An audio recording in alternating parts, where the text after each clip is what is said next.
જય સ્વામી મિત્રો, આપનો ખૂબ ખૂબ આભાર. ખૂબ શેર કરી રહ્યા છો, ખૂબ લાઇક કરી રહ્યા છો, ખૂબ સબસ્ક્રાઇબ કરી રહ્યા છો. આપનો ખૂબ ખૂબ આભાર.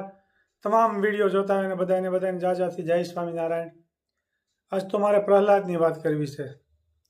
પ્રહલાદના બાપુજી કે હિરણ્યકશ્યપ પહેલાં એણે બહુ ખૂબ તપ કર્યું એટલે એણે ભગવાન વિષ્ણુએ એ કહે કે હું કોઈથી મરું નહીં એવો અમરપટો આપી દો. એટલે ભગવાન વિષ્ણુએ કીધું કે તથાસ્તુ. પછી એણે ક્યાં વચન માગ્યા સાંભળી લેજો. એ કહ્યું રાત્રે ન મરું, દિવસે ન મરું, લીલાથી ન મરું, સૂકાથી ન મરું, અસ્ત્રથી ન મરું, શસ્ત્રથી ન મરું, એવું બધું માગી લીધું બ્રહ્માજી પાસે. અને એનો ખૂબ તપ કર્યું એટલે બ્રહ્માજી ખૂબ રાજી થયા અને એને આપી દીધા બધાએ વરદાન. પછી તો મળ્યો બધી ત્રાસ આપવા હિરણ્યકશ્યપે દેવતાને બધાને મળ્યો બીવારવાની કે હવે બધું મારા જ નામ લ્યો, કોઈ ભગવાનનું નામ લેતા નહીં, હું જ પોતે જ ભગવાન છું. આવી રીતનું બધી મળ્યો કરવા. અને એનો પોતાનો દીકરો નાનો 5 વર્ષનો એ અતિશય ભગવાનમાં જેમ મીરાબાઈને જેમ લગ્ન લાગી હતી નાનપણથી, એવી જ પ્રહલાદને ભગવાન હારે લગ્ન લાગી હતી. અખંડ ભગવાનનું ભજન કરે. અને હિરણ્યકશ્યપ એના બાપુજીને ગમે નહીં હસડો, પ્રહલાદના પપ્પાને ગમે નહીં કે એ કહે નહીં તું મારું નામ લે, ભગવાનનું નામ લે, ભગવાન કોઈ છે જ નહીં, હું જ પોતે જ ભગવાન છું. પ્રહલાદ કહે ભગવાન છે એ જ સાચા છે, તમે તો ખોટા છો, એમ કર્યું. એટલે પ્રહલાદને દુઃખ આપવાનો ત્રાસ આપવાનું ચાલુ કર્યું. પ્રહલાદને કોઠીમાં પૂરી દીધો, ભૂખ્યો ને તરસ્યો રાખ્યો. તો ભગવાને એને અનાજ અંદર પૂરું પાડ્યું તો એને જીવતો રાખી દીધો.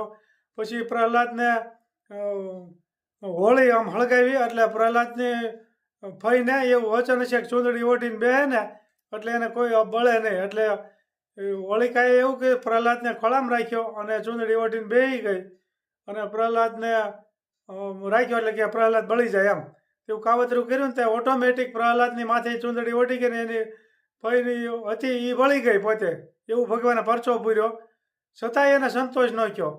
પછી ધગધગતો થાંભલો ગરમ કર્યો, ફૂલ ગરમ કર્યો અને પ્રહલાદી જોઈને આમ બીવા મળ્યો. તો જરાક આમ જોયું તો લાલ કીડીની હાર જાતી હતી. એટલે અહીંયા જોયું તો પ્રહલાદ કે કાંઈ વાંધો નહીં, આમાં ભગવાન મારો બચાવશે જ મને, એમ કરીને ધગધગતો થાંભલાના બધ ભરાવી આવી રીતે. અને પ્રહલાદ બધ ભરે છે ને એ થાંભલો ફાટ્યો. પછી જોરદાર અવાજ આવ્યો ને થાંભલો ફાટ્યો. એમાંથી સિંહનું મોઢું અને માણસનું શરીર એવી રીતનું ભગવાને વિરાહ સ્વરૂપ ધારણ કર્યું.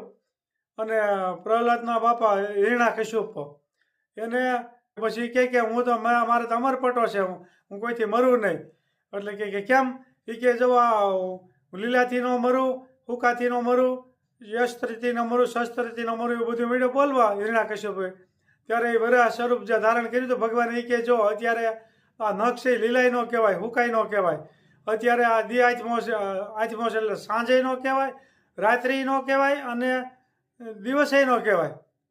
એટલે કે આ બરોબર છે. પછી આ નખ છે લીલાય ન કહેવાય અને હુકાય ન કહેવાય. પછી સિંહનું મોઢું અને માણસનું શરીર એટલે કે માણસે ન ગણાય અને જનાવરે ન ગણાય. એટલે એવી રીતે એમ કીધું. અને બારે રહીને ઘરમાં બાર હાકની વચ્ચે હિરણ્યકશ્યપને આમ શીરી નાખ્યો અને પ્રહલાદને બસાવ્યો. તોય પ્રહલાદે છેલ્લે એમ કીધું કે મારા બાપાને અક્ષરધામનો વાસ આપો ભગવાનનો એમ. તો ભગવાનને દયા આવી ને તો એને અક્ષરધામનો વાસ મળ્યો ભગવાનનો. પ્રહલાદ ભગત હતો એટલે આવા મોટા ભગત એને ભક્તિ કરી અને એને અમરપટો મળ્યો હતો ને તો એ હરખા રહી ન ગયા. અને છેવટ જો એને આવી રીતનું મૃત્યુ થયું અને પ્રહલાદને ભગવાને બચાવી લીધો. એટલે ગમે એટલી ભક્તિ કરી હોય ને તો એનો ઘમંડ આવે ને એમાં કોઈ ગમે એટલી ભક્તિ કરી ને ઘમંડ આવે ને તો એનો હારાવાટ ન હોય. રાવણને શંકર દાદાનો મહાન ભગત હતો પણ એને ઘમંડ આવ્યો એટલે એનું પરિણામે તમે જુઓ. હિરણ્યકશ્યપ ખૂબ મહાન મોટો ભગત થઈ ગયો અને અમરપટો આપી દીધો તો એ એન્ડમાં એનું તમે જુઓ દશા. એટલે ગમે ત્યારે ભગવત ગમે એટલો ભગત મહાન થઈ ગયો ને એને ઘમંડ આવે અને અભિમાન કરે અને અવળા માર્ગે ચડે ને એનો છેવટ તો નાશ જ હોય એમ. હિરણ્યકશ્યપને અમરપટો આપ્યો છતાં એ હકણો ન રહ્યો અને દુઃખી થયો અને છેવટે એનું મૃત્યુ થયું પણ એ સુખ ન ભોગવી ગયો એમ. આવી રીતનું છે. એટલે ક્યારેય પણ ખૂબ સરસ મજાની અડદની દાળ બની રહી છે. રોટલા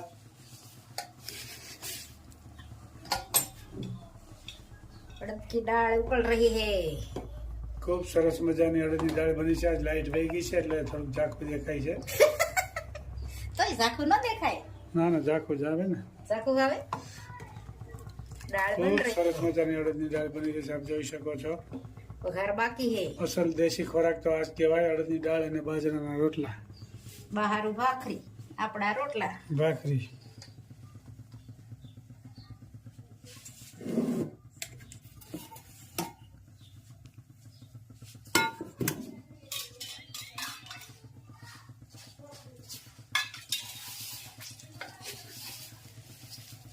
हट रहा है.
ખૂબ સરસ મજાનો રોટલો બની રહ્યો છે, અડદની દાળ.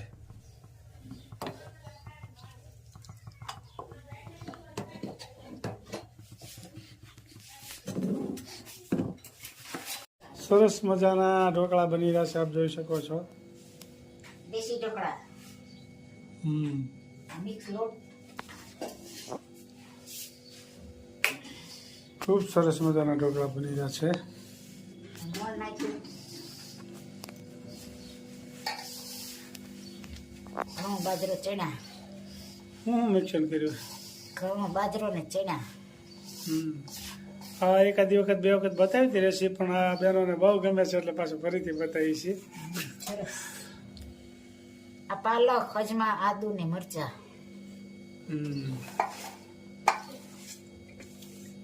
અને મેથી.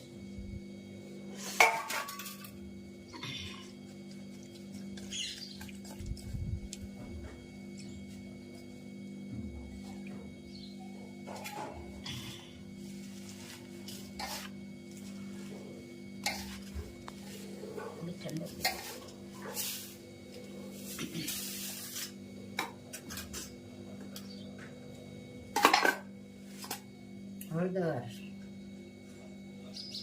ધાણા જીરું, ચટણી,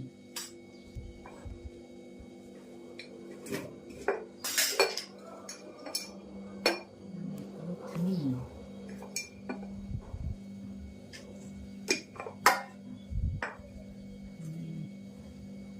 સોડા, લીંબુનો રસ.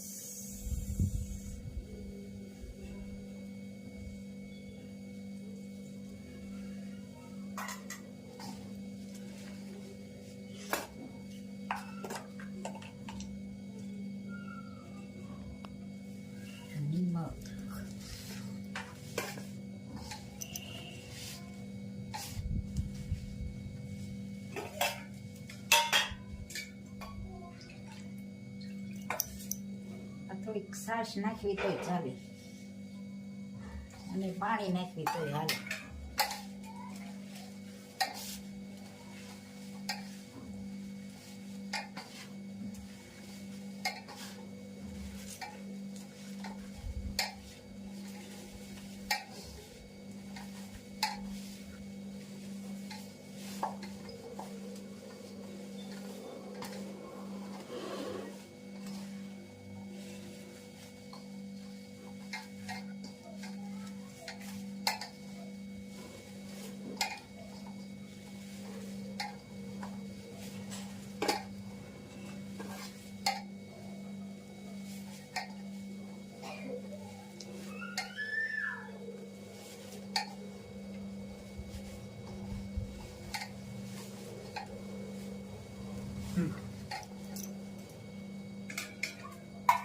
દિવસે દેશી ઢોકળા આપ જોઈ શકો છો. થાળ ધરાઈ દઉં મહારાજને. ધોવાડા કાઢે જોવા. ગરમા ગરમ. ગરમા ગરમ ચાલો જમવા બધાય ચાલો ખૂબ જમવા સરસ મજાના બની ગયા છે. સરસ મજાના ઢોકળા બની ગયા છે. જમવા પધારો. લાઈક કરો, શેર કરો, સબસ્ક્રાઇબ કરો અને કમેન્ટ કરો. Bye bye. સનાન કાકી સારું રોજ વિડીયો જોવો છે એમને મજા આવે છે સારું સારું સારું સારું હો. જય સોમનાથ. જો નમ્રતા જમવા બેહે ને ત્યારે કાયમ તમારા વિડીયો જોઈએ ને બરોબર મજા આવે. સારું સારું હો. બધા ઓળખી એટલે ઘરના હા. મજા આવે બધા. બરોબર છે પરેશભાઈ કે એમ જમવા બેહીને તઈ સડાઈ દે એટલે બધા જ આવે છે. સારું હો. જય સ્વામિનારાયણ. જય સોમનાથ.